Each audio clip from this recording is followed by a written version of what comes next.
Ang topic po natin ngayong hapon is entitled Built to Last. Built to last. Amen. So we all desire good things happening to us to last a lifetime. Di ba pag may ginagawa tayo, gusto natin yung magtatagal? Tama? Anything na pinapaguran natin dapat nagtatagal. Naniniwala po ba kayo doon? Anything that we build with too much passion, effort, and time, even all your resources, should last. Amen? At dapat, pag naglalas yan, pag ine-expect mo na magtatagal yan, there should be a very good foundation. Amen? Example, marriage and family. Relationships, your relationship with your family, okay, your relationship with your friends, with your colleagues, with your business partners. Ano po yung foundation niyan, bakit nagtatagal? That could be your trust and confidence. Tama? Ba't tayo nagtatagal na ano? Ba't yung mga katrabaho ko way back in Paris Group in 2007, bakit na may maintain ko pa rin? It's because I do maintain a good relationship, and that is the foundation of a lasting relationship. Amen? Sa mga projects natin, pag nagpapatayo tayo ng mga bahay, nagpapatayo tayo ng mga commercial buildings, ano yung pinakasikreto para ano? Para hindi yan magka-crash pagka may earthquake. 'Di ba? Strong foundation, structural foundation. Tama? Sa investments natin or sa business natin, para magtagal, ano yung foundation natin? 'Di ba dapat you are knowledgeable of your business, and at the same time, you are knowledgeable of the market kung saan ka pumapasok. Otherwise, hindi ka talaga magtatagal. Amen. Employment natin, bakit tayo nagtatagal? Because we are founded with our educational achievements and at the same time, the expertise that we have earned from our previous companies. Kaya tayo nagtatagal. Lalo na pag yung company na yan is worth promising. Lalo na pag yung company na yan nagbibigay sa'yo ng mga 6 digits na sahod at saka benefits. Amen. Kumbaga yung company na yan, isipin mo, dito ako magre-retire. Sino nakaisip na dito yung gusto mag-retire dyan sa company na yan? Okay? Wala. Gusto yung lumipat? Sige, lipat kayo bukas. Okay? See, lahat ng mga relationship, lahat ng mga ginagawa natin, mga ventures po natin nagtatagal because it is founded with a good foundation. Tama po ba? Pati yung church nito, kung saan kayo ngayon nakaupo, it was founded with a great foundation, and that's no other than the Lord Jesus Christ. Palakpakan naman natin ang Panginoon. And you know what? G12 Vision. Okay, G12 Vision is a discipleship structure that God used in this church para mag-multiply po tayo. And that G12 Vision or a government of 12 is, ang pinaka-perfect example niyan is Jesus because He discipled His 12. Okay, nag-focus siya doon sa 12 disciples niya so that many could benefit. Kasi hindi pwedeng i-disciple lahat ni Jesus isa-isa. Kumbaga si Rev Ricky, hindi niya pwedeng i-disciple tayo isa-isa. Amen? Dahil mauubos yung oras natin. There's what we call a power of leveraging, multiplying your time. Amen? So he focused on his 12s. At ngayon, tayo ang nagbe-benefit nun. Imagine mo, 2,000 years ago, Jesus was training sina Peter na may anger issue. Sina Matthew na parati silang nag-aaway ni Peter. Meron silang mga iba-ibang mga attitude. But at the end of the day, they carried on the gospel. Amen? At ngayon, tayo ang nagbe-benefit niyan. How it is founded? It was founded in the Word of God. Amen? Kaya tayo nagtatagal. At ngayon, yung foundation na sinet up ni Jesus Christ na tayo nabe-benefit ngayon is what we are now having the Wi-Fi Win Church. And we did not build a temporary church. We built a permanent church. Amen? And we are the church. Tapikin mo yung katabi mo, we are the church. Church is not a building for the VIPs po. Ang church po, hindi po yung building na makikita mo dun sa na may cross sa taas. Church is the assembly of the called. Amen? Kaya nga yung mga cell group natin or mga small groups natin, tinatawag po yan na miniature church or small church because that is the assembly of the called by Jesus Christ. Amen? So we are celebrating our 20th anniversary this April 26. Palakpakan naman natin ang Panginoon. Amen? So we are standing here 20 years, praise the Lord, because of the strong foundation. Hindi po finound din na Rev Ricky and Pastor Amaylin, but it was founded sa salita ng Diyos. Because ang isang church na tinayo mo lang, hindi magtatagal kung hindi yan founded or hindi yan anchored in the Lord Jesus Christ. Amen. So what is the secret to everything that should last?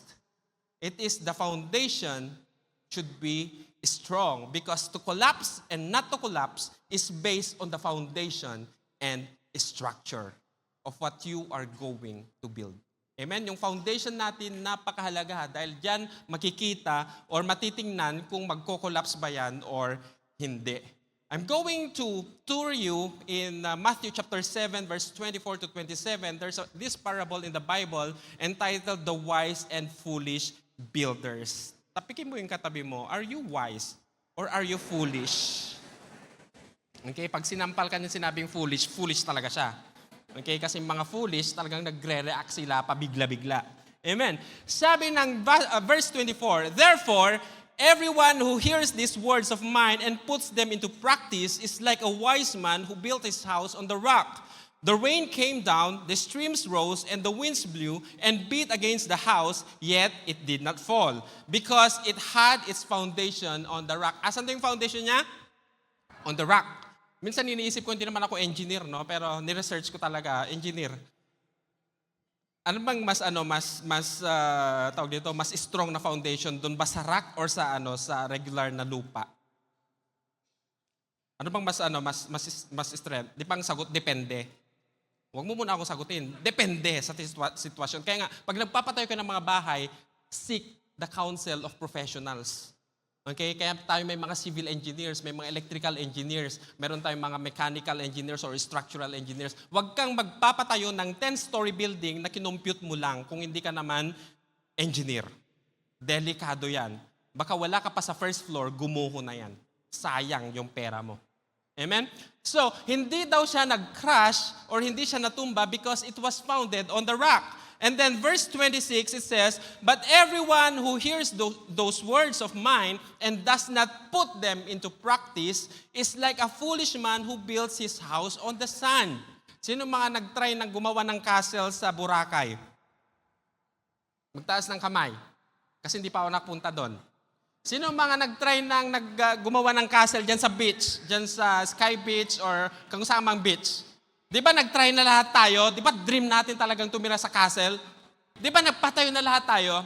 Pero pagka nag-high tide, pagka dumating yung tubig, di ba ang bilis lang maanod?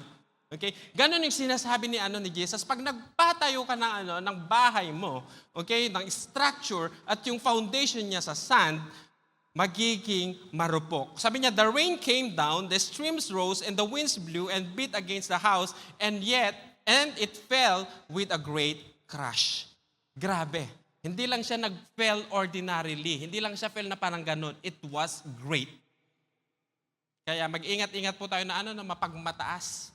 Okay? Pagka mapagmataas ka, pag bumagsak ka, masakit. Hindi lang bukol yan. Okay? Pwede ka pang masimento yung mo dyan, mga katawan mo dyan, mga buto-buto. Okay? So what are the lessons that we can learn from here? When not on rock, everything else is sand. And when your foundation is on the sand, you will have a great crash when the storms come. Okay? Siyempre, kung hindi ka nga nasa rock, nasa sand ka. At pagka may storm na darating, great ang crash. Jesus makes a clear distinction. Both believers heard these words, but only one acted on them. Tapikin mo ulit yung katabi mo. Tanungin mo sa kanya, tanungin mo pag ba binabasa mo yung scriptures, sinusunod mo ba? Or tinutulog mo lang? So both houses were tested by rain and storm. Okay? Both houses. Alam niyo pagka nagbibigay si Jesus ng ng parable, dalawa lang. Okay? Dalawang comparison lang. He makes life easier for us to decide. Hindi kagaya ng mga teachers natin na multiple choice, no? A, B, C. Ditas pagka matindi yung yung teacher, may E. None of the above. Okay? Pero pag si Jesus nagbigay ng comparison is always two. Either you do good or you do bad. Either you want to go to heaven or either you want to go to hell. Either you want to do good, to be wise or to be fool. The choice is yours to make because life is a matter of choice. In life, storms are not a possibility. Okay? Hindi natin pwedeng sabihin na na probability ng storm, may possibility ng storm because storm comes with certainty. Mayroon at mayroong darating na unos sa buhay po natin. Storms reveal the strength of the structure. Storms are for both the wise and the fool, the righteous and the wicked. Hindi mo pwedeng sabihin na righteous ka, hindi ka nadadaan sa storm. Hindi mo rin pwedeng sabihin na wicked ka, parati na lang may storm. Okay? At the end of the day, mayroon at mayroong storm na darating sa buhay natin. Pero makikita doon kung paano tayo paano yung impact ng storm sa atin, kung ano yung foundation na ginawa natin sa buhay natin. That's why storms don't create weakness. They expose it. Kaya pagka mahina yung yung foundation mo, ma-expose ng storm. Kagaya din ng mga marurupok dyan. Hindi mo natatapikin yung katabi mo, sabihin mo na lang kabayan. Sino yung kabayan? Ikaw ba yung marupok? Okay? Always remember this. The storm comes not to destroy you, but you have to prove what you built and how strong you built it. Dapat sabihin natin, di ba tayo mga Pilipino, very resilient, parating dumarating yung bagyo sa atin. Sino bang nagugulat sa atin sa Pilipinas na may dumarating na bagyo? Di ba hindi na tayo nagugulat? Amen? Minsan, normal na din yung may mga naaanod. Normal na din talaga may mga nasisira. Pero pag paulit-ulit naman na nasisira yung structure mo, bakit hindi mo pa ayusin? Bakit hindi ka pa umalis dyan sa pwesto na yan? Na isa-sacrifice mo pa yung security and safety of your family. Ganyan din ang isang asawa. Tinitingnan niya na safe ang kanyang asawa. Amen? Trials, loss, temptation, disappointment will be the result, okay, of what we have built upon. Pagka hindi po strong ang ating foundation. Our response to these circumstances greatly depends on how strong our foundation is. And that is the Word of God. Amen? Strong po ba yung foundation natin? Strong po ba yung Word of God na foundation natin sa mga buhay natin? Magsabi ng amen kung strong. Amen. Kung hindi strong, tumahimik. Amen. Tumawa lang sila. Okay? So in summary, yung pinag-aralan natin na Matthew chapter 7 verse 24 to 27, it's building on the rock, sila po yung mga wise man, at yung mga building on the sand, they are the foolish men. Okay? Remember this. Wise is kabaliktaran ng fool. Yung fool, kabaliktaran niya, wise. The difference between standing and falling is not how beautiful your life looks on the outside, but what it is built upon. Okay? Kaya importante po yung foundation po natin. So, who are the builders on the sand?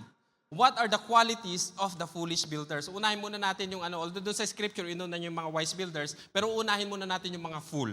Okay, kasi marami pa rin mga fool sa atin. And I believe wala dito sa Wi-Fi Win. Kung mayroon man dito, tapik-tapikin mo si kabayan. Okay? Tahimik yan, hindi niya aminin, of course.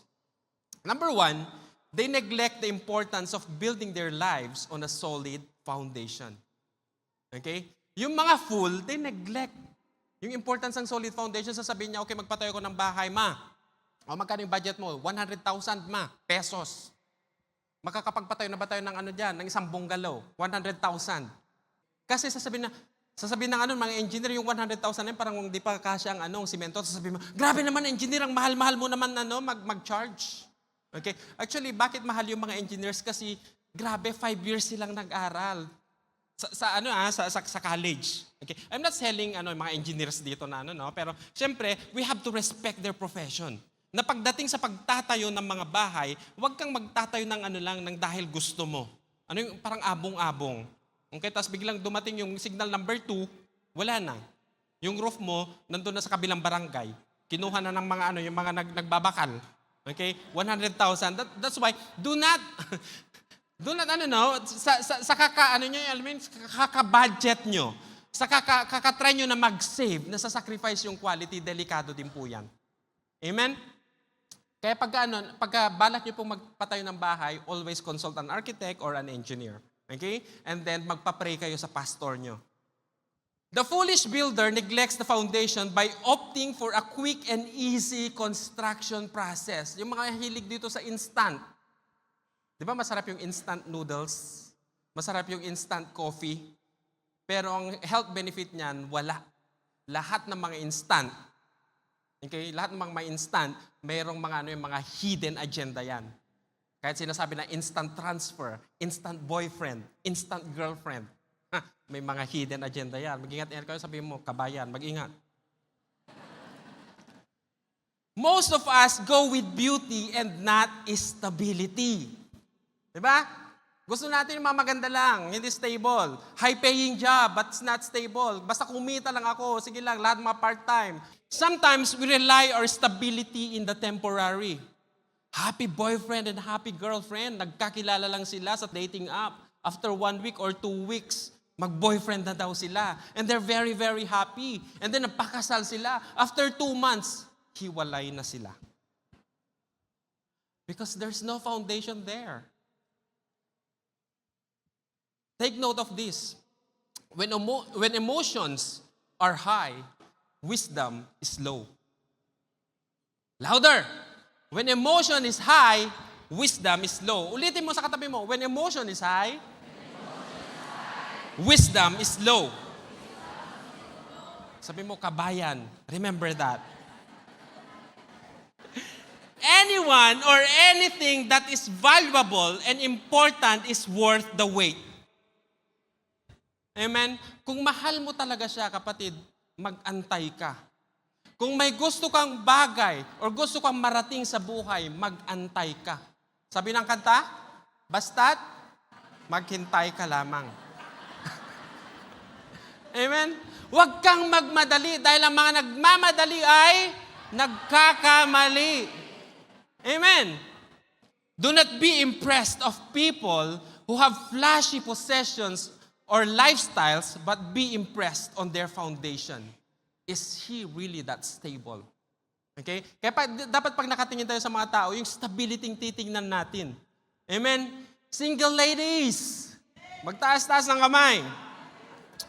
Hindi porke gwapo at sweet yan, or may 24 inches na necklace, okay, na binabarandiya every Sunday, mai-in-love ka na. Dapat ang una mong tanongin pag nanligaw yan, stable ka na ba? Dahil hindi po nakakabili ang I love you ng isang 5 kilo na jasmine rice. Amen. Again, when emotions rise, wisdom is low. Repeat. When emotions rise, wisdom is low. Amen? Ano pa yung mga qualities ng isang foolish builder? Perfect attendance sa church but keeps on crashing sa kanyang mga poor decisions in life. They have lack of conviction. 20 years na sa church, magto-20 years ng Wi-Fi win. 20 years na rin siya sa church. Pero hanggang ngayon, mali-mali pa rin ang kanyang desisyon sa buhay. Why? Because isa sa mga characteristics ng foolish person is padalos-dalos. Amen? Gumagawa ng instant decisions sa mga critical decisions in life. You know what? Critical decisions could be, example, magre-resign ka ba talaga? Mag-aasawa ka na ba? Magpo-for good ka na ba? Magpapatayo ka ba ng business mo? Those are critical decisions na hindi mo dapat lang yan, na dapat mo lang pinag-pray overnight. And then magde-decide ka, okay, parang kutob ko. Kutob. Parang kutob ko kasi parang okay naman. Okay? Dapat yung mga critical decisions sa mga yan, mag-seek ka muna ng prayer with your accountability partner, with your network leader, with your pastor. Hindi yung lalapit ka kay pastor dahil pumalpak ka na. Ang sakit sa feeling ng isang pastor na makikita ang kanyang mga inaalagaan, ang kanyang mga disciples na pumapalpak sa buhay because they kept aside the pastor who is supposed to be the first line of defense to protect them through prayer. Amen? Kaya mag-ingat-ingat po tayo sa mga desisyon natin sa buhay.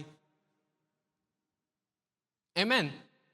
Magpapapray ka because you wanted something to happen in your life. Magpapapray ka because you wanted a revelation from the Lord, if you're going to do this decision, if you're going to push through with this decision, amen, hindi yung magpapapray ka, sasabihin mo, Rev, pumalpak po ako, can you please pray for me?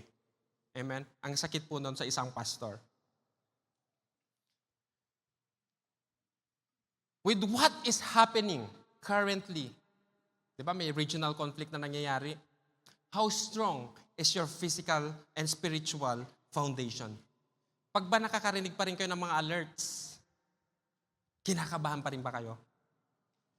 Tanong ko kanina, ready na ba kayo kung sakali na napauwi ng mga Pilipino? Pero kung sakali na mag-close yung company mo, sabihin na you are no longer accepted to work here because na-bankrupt na, are you still ready? Seriously speaking, nung pandemic, were we ready? Di ba? Biglaan yung pandemic. Ang daming napauwi, yung mga napauwi, maraming umuwing luhaan. Maraming na-terminate, walang savings. Maraming na-terminate, they were not ready. Okay? Ngayon, mangyayari na naman yan. Uulitin na naman. At ganun bang nangyari sa'yo? Anong tawag sa'yo? Fool or wise? Because if you are allowing yourself to be a victim twice, it is already called self-imprisonment. And that is foolishness. Amen? It is a very beautiful reminder for us na ang nangyayari ngayon, dapat maging prepared tayo. Because if you read the scriptures, Jesus has been preparing us. Has been preparing us for eternity. Ang daming mga warnings. Kaya take heed of the warnings. Huwag nating i-ignore yung mga warnings na nangyayari sa buhay natin.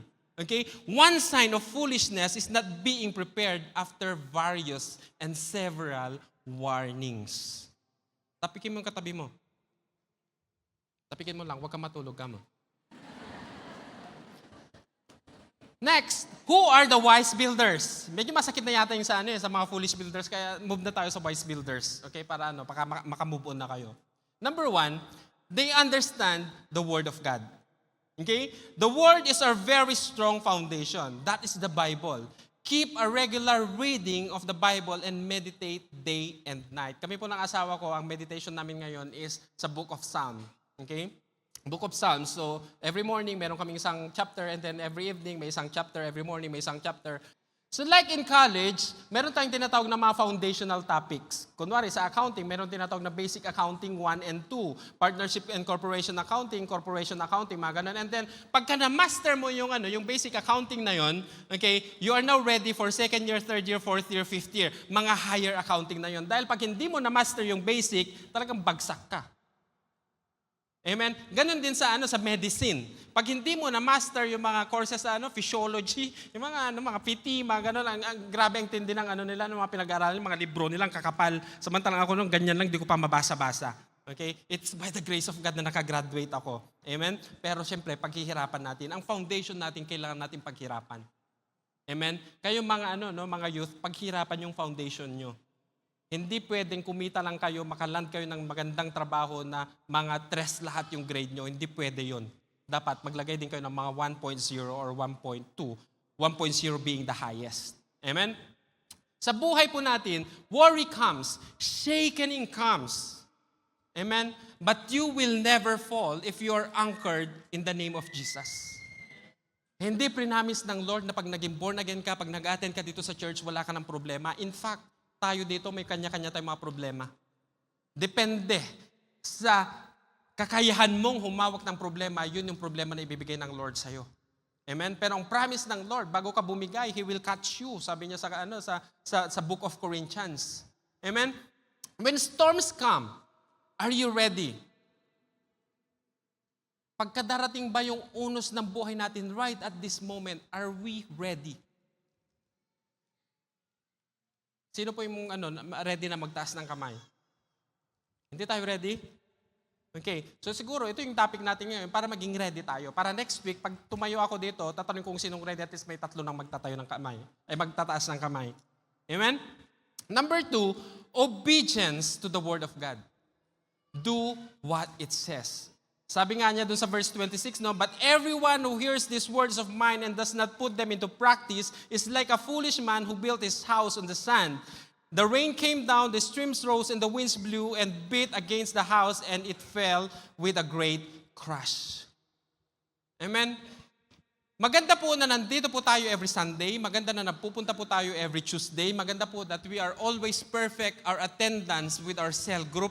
Pero mas maganda po, pagka kung ano yung pinag-aaralan mo, kung ano yung nabasa mo sa scriptures, ina-apply po natin. Amen? Dahil kung hindi mo yan ina-apply, wala lang. Para kang nagbasa lamang, nakarating ka na sa page 10, hindi mo naintindihan kung ano yung page 1. Amen? Reading without comprehension or not understanding at all. I want to give emphasis on obedience when the law matters most. Okay? Sa Luke chapter 23 verse 50 to 56, this was the burial of Jesus. Now, there was a man named Joseph, a member of the council, a good and upright man who had not consented to their decision and action. He came from the Judean town of Arimathea, and he himself was waiting for the kingdom of God. Going to Pilate, he asked for Jesus. He asked for Jesus' body. Then he took it down, wrapped it in linen cloth, and placed it on the tomb, cut in the rock, one of which no one had yet been laid. It was preparation day and the Sabbath was about to begin. Okay, parang Sunday nila, Sabbath day. Ang Sabbath day hindi po Sunday, hindi po Saturday. Sabbath day is when yung yung day off mo na binigyan ng Lord, that's your Sabbath day. Sabbath day means rest day. Okay? Kaya lang tayo sinasabi na Sabbath day Sunday because majority of us is having Sunday as a regular day off. Okay? Sabbath day nung nangyari to. The woman who had come with Jesus from Galilee followed Joseph and saw the tomb and how his body was laid in it. Then they went home and prepared spices and perfumes. Take note of this. But they rested on the Sabbath in obedience to the commandment. Sabbath day is very, very important to our God the Father. Fourth commandment, sabi niya, remember the Sabbath day and keep it holy. On that day, no one should be working. Even your maidservant, lahat ng mga katulong mo, lahat ng mga ka-business mo, dapat bigyan mo sila ng karampatang Sabbath day and make it holy. Because Sabbath day is a day of reflection. Sabbath day is a day to thank God for what He has done for us for the last 5 days or last 6 days. Amen? Kaya tapikin mo yung katabi mo.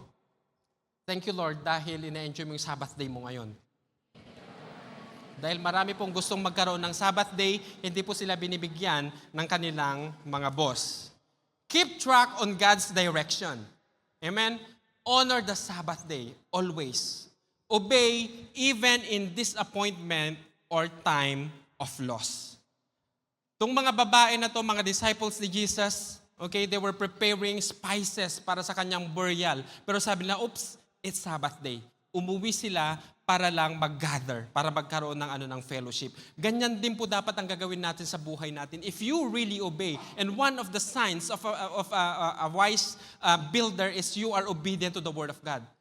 Na kahit nasasabi nila, uy, halika brother, meron tayong part-time sa Sunday, March 15, 2:30 p.m. Tapos sasabihin mo, tamang-tama brother, maintindihan naman ako ni Lord. Kapatid, kung mismong yung Sabbath day mo ipagpapalit mo pa kay Lord, I tell you, mas mahirap yan kasi mapapagod ka pa niyan. Baka kinabukasan dahil sa pagod mo, mag-day off ka. Yung day off mo, hindi babayaran ng company mo na salary deduction ka pa. Nakita mo yung mga consequences? Kaya pag Sabbath day, huwag mong gawing araw ng labada, huwag mong gawing araw ng chat. Okay, pag Sabbath day, prepare it for the Lord. Amen? Kasi ginawa nila, kahit na si Jesus na ang isusupport nila, pero sabi nila, the law says that we have to enjoy the Sabbath day. And then if you turn to Luke chapter 24, nag-resurrect na si Jesus doon. Actually, hindi naman kailangan ni Jesus ng embalming Kasi He will resurrect on the third day. Ganyan din po sa buhay natin. Minsan kasi iniisip natin, Lord, di mo ako naiintindihan. Lord, grabe, wala na akong ipapadala na allowance sa family ko. Lord, ang dami kong mga utang na kailangan bayaran. Malay mo pagdating mo pala sa Wi-Fi win. Okay, nakita ng isang kapatiran na milyonarya yung mukha mo na parang, why are you so downcast, my brother? Why are you so downcast, my sister? Here's my 100,000, take it. Nothing is impossible with the Lord. Pero wala namang nakikitang downcast sa inyo, no? Okay, when heart is broken, God is still at work. Kapatid, kahit anumang pagsubok sa buhay mo, kahit anumang sitwasyon sa buhay mo, okay, kahit may family problem ka ngayon, may separation anxiety ka man ngayon, anything that you are suffering now, it's Sabbath day. Let the Lord work in your life. Amen? Sa next Sunday po ba, pwede po bang wag kayong mag-accept ng mga part-time job? And by the way, since nandito kayo, ibig sabihin hindi kayo nag-accept ng part-time job. Praise the Lord. Amen? Palapakan po natin ang Panginoon. Sabi ko kanina, kahit gaano katindi ang pinagdadaanan natin, God is always at work. Hindi ka pababayaan ng Lord. Amen? And then number 3, one quality of a wise man is he is willing to prioritize the things of God. So ano ba ang dapat na ipaprioritize natin? Spend time in your prayer and devotion. Nagpre-pray pa ba tayo? Nagde-devotion pa rin ba tayo? Okay, are we meditating the word day and night? Number 2 is surrendering your own desire to align to God's purpose in your life. You have to lay down your crown to God. Ano ibig sabihin ng laying down your crown? You have to lay down your pride. You have to lay down your arrogance. You have to lay down your dreams for the Lord. Amen? Baka isipin mo, kasi mula nung nag-wifi ako, mula nung nag-church ako, hindi na ako nakapag-advance ng studies ko kasi dapat mag-aaral ako ng masteral ko ng Saturday, Sunday. Paano pa mag-aaral? It's always possible, kapatid. I've done it during the pandemic. I was able to finish my EMBA. Mangyayari din sa inyo yon. Amen. Do not ever question yung tawag nito, yung pag-church natin, yung ministry natin to hold your dreams. Your dreams will always be alive. Basta ibigay mo lang kay Lord. Amen. Always put Him priority. Always be a partner in everything. Amen. And I want to end this topic sa Psalm chapter 15. Sabi ko kanina, 'di ba, meditate kami ng asawa ko. So Psalm 15 was our meditation like 2 days ago. Sabi ng ng Psalm 15, this is the qualities of a person who will not be shaken. Sabi ng verse 1, Lord, who may dwell in your sacred tent? Who may live on your holy mountain? Remember this. Verse 2, the one whose walk is blameless. Amen? If you are blameless, if you walk uprightly before the Lord, you will never be shaken. The one who does what is right. The one who speaks the truth from their heart. Those tongue utters no slander. Dapat hindi tayo sumisira ng puri ng iba. Those who do not do wrong to their neighbors. Amen? And cast no insult on others or slur. Those who despise a vile person. Na dapat hindi tayo nakikiayon doon sa mga bad persons. Instead, we have to despise what they are doing. Those who honor those who fear the Lord. Dapat ino-honor natin yung mga may takot sa Panginoon. Those who keep an oath even when it hurts. Di ba minsan pag nag-promise ka ang sakit? Those who keeps an oath even when it hurts and those who do not change their mind. Dapat naka-fix tayo. Fixated dapat yung natin, mga decisions natin. Those who lend money to the poor without interest. Kaya kayo pag nagpapa 5-6 kayo, delikado po yan. You will be shaken. Amen? Kaya pag mangungutang kayo, sabihin nyo, nagpapa 5-6 ka ba? Pag nagsabi siya, yes, nako, delikado ka. Pautang ka sa akin, walang interest. Pagpipray kita. Kamo. Pero syempre, hindi na tayo mangungutang dito dahil mayaman tayo. Amen? And then, those who do not accept a bribe against the innocent. Whoever does these things will never be shaken. Palakpakan naman natin, Panginoon. This is the secret para yung foundation natin is strong. Na kahit anumang bagyo ang darating sa buhay natin, we will never be shaken. A life built on Jesus is not storm-free, but it is storm-proof. Amen? Hindi prinamis ng Lord na hindi ka dadaan sa bagyo, sa mga pagsubok sa buhay. Ano mang kapatid ang consequences ng nagawa mo ngayon, remember this, you are storm-proof. Is your life anchored in Christ Jesus? Nakaangkla pa ba tayo sa ating Panginoon? Sa mga desisyon natin sa buhay. Amen? Sa sitwasyon natin, akala natin lumulutang-lutang lang tayo.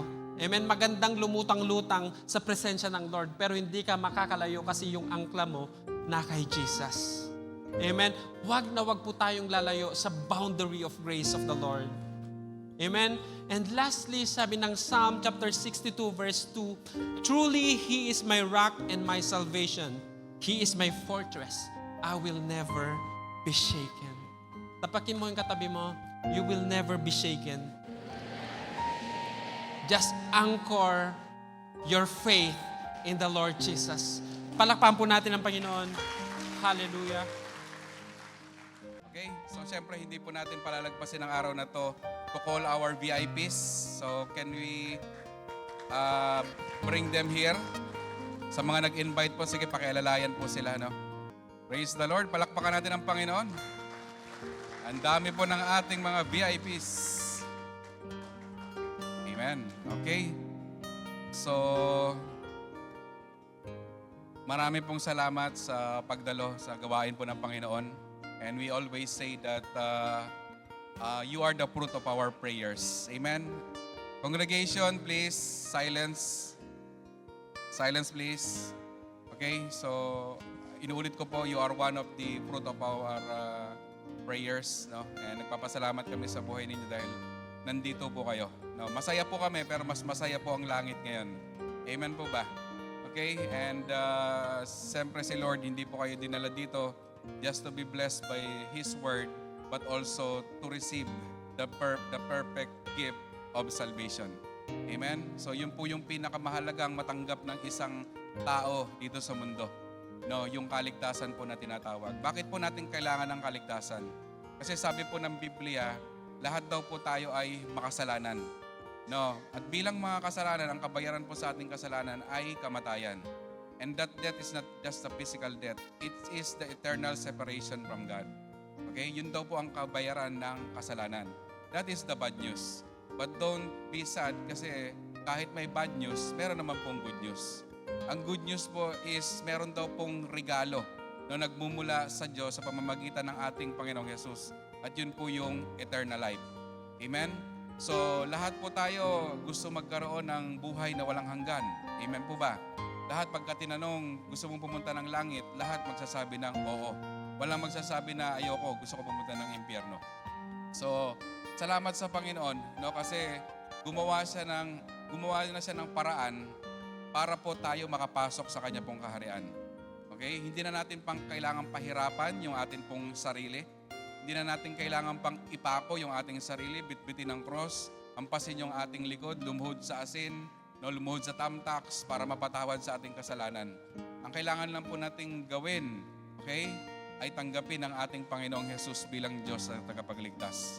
No, sabi po niya sa kanyang mga salita, for God so loved the world that He gave His only begotten Son, that whoever believe in Him will never perish but will have eternal life. Okay? So, all you have to do is to believe on the Lord Jesus Christ. Trust in His finished work in the cross of Calvary.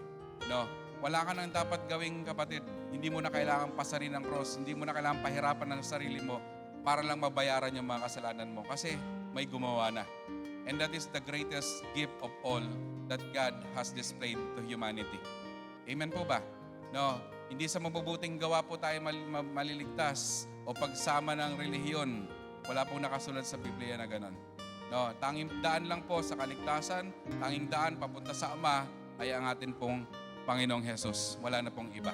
Diba? Sabi niya, I am the way, the truth, and the life. No one comes to the Father except through me. Hindi niya sinabing, I am one of the way. Sabi niya, I am the way. And that is certain. Amen? Okay? So, tandaan po natin, mahal na mahal po kayo ng Diyos. Dinala po niya kayo dito. Kung hindi niyo pa narinig yung good news, ito po yung sinasabi ko sa inyo. It is the greatest good news that you can ever heard in your entire life. Kasi ang tao, pag wala si Jesus, wala pong pag-asa. No, it requires blood for us to be forgiven. And that blood should be pure. That blood should be holy. And no other blood except from the Lord Jesus Christ is accepted in heaven.